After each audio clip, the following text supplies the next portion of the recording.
Bonjour, aujourd'hui on va chapitre du programme des SVT tronc commun scientifique qui porte sur la reproduction chez les plantes.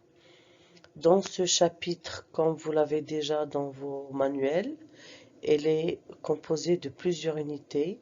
Aujourd'hui, on va commencer la première unité qu'on va faire en plusieurs parties. Donc la première unité porte sur la reproduction sexuée chez les plantes à fleurs, les angiospermes. Avant de passer à la lecture de l'introduction, on va un petit peu parler de la particularité principale des plantes, à savoir qu'ils ont une vie fixée. Donc, devant vous, vous avez dans la figure la structure de la plante. Donc, la plante, elle est composée de deux grandes parties. La première partie, ce sont les racines qui se développent sous sol pour nourrir la plante, parce que la plante ne peut pas se déplacer pour se nourrir. Donc, c'est à travers les plantes à travers les racines que les plantes se nourrissent. Et la deuxième partie, nous avons la pousse. Donc la pousse, elle est composée de plusieurs composantes. Donc nous avons la tige, nous avons la feuille qui a un très grand rôle dans la photosynthèse et la respiration de la plante. Et nous avons ces trois composantes qui sont la fleur, le fruit et la graine. Et ce sont ces trois composantes qu'on va voir dans cette unité ou ce chapitre de reproduction chez les plantes. Donc, on passe à l'introduction. Donc, prenez le temps de lire l'introduction et on va discuter un petit peu les deux paragraphes de l'introduction. Les angiospermes sont représentés par un grand nombre d'espèces compris.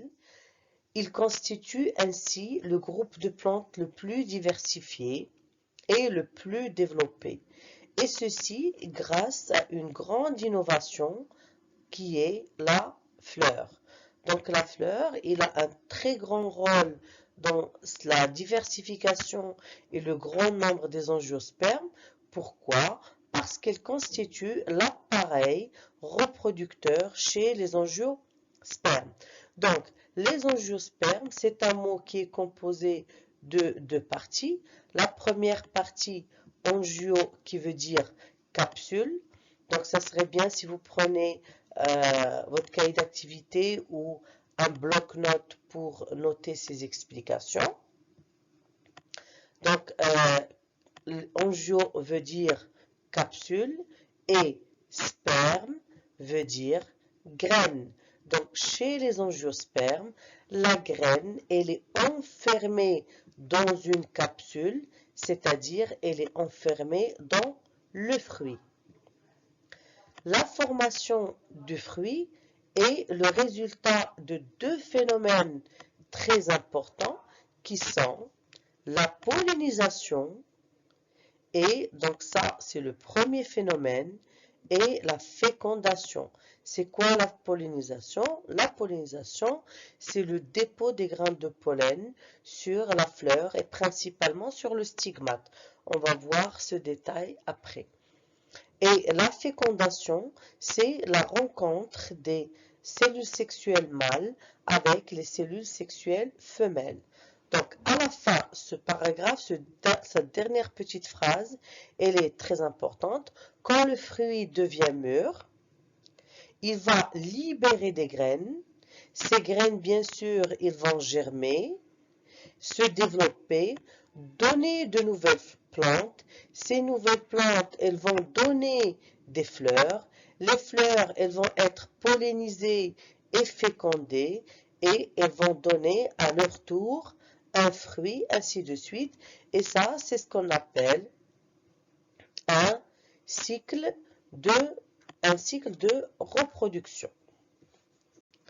Donc, on passe aux figures. Dans la première figure, nous avons la germination et le développement d'une graine d'haricot. Et dans la deuxième figure, nous avons une abeille qui butine. Donc cette figure-là, la figure B, elle est d'une grande importance. Pourquoi?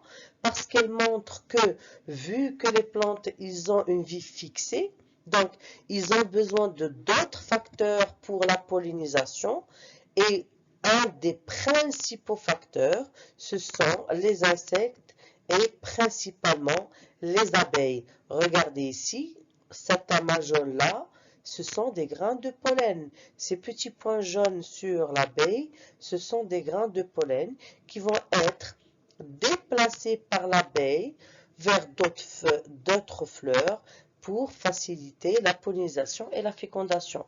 L'abeille, en général, lorsqu'elle butine, elle visite par jour 3000 jusqu'à 3000 fleurs. C'est-à-dire, elle joue un rôle très important dans la pollinisation. Et bien sûr, sans la pollinisation, il ne peut pas y avoir de fécondation chez les fleurs. Donc, la troisième figure, donc nous avons des graines d'haricots. Là, nous avons des graines d'haricots, le fruit de l'haricot et bien sûr la fleur qui est l'appareil reproducteur. Donc, là, on va poser les questions. Donc, quelles sont les questions à votre avis? Revenez au slide, faites marche arrière, revenez au slide, lisez l'introduction et essayez de réfléchir un petit peu. Faites pause et essayez de réfléchir quelles sont les questions auxquelles vous voulez qu'on réponde au cours de cette unité. Attention, cette unité, c'est une grande unité composée de plusieurs activités, c'est-à-dire il faut poser des questions vraiment très générales. Donc, les questions qu'on va se poser, il y en a 3. La première, quel est le rôle de la fleur dans la reproduction sexuée chez les angiospermes? Comment aboutissent la pollinisation et la fécondation à la formation du fruit? Quelles sont les manifestations morphologiques et physiologiques de la germination? Donc, pour répondre à ces 3 questions, on va voir 5 activités. La première, c'est la fleur, organe de reproduction des angiospermes. L'activité 2, l'organe reproducteur mâle. L'activité 3, le gynécée, organe reproducteur femelle. 4, la pollinisation et la germination du grain de pollen.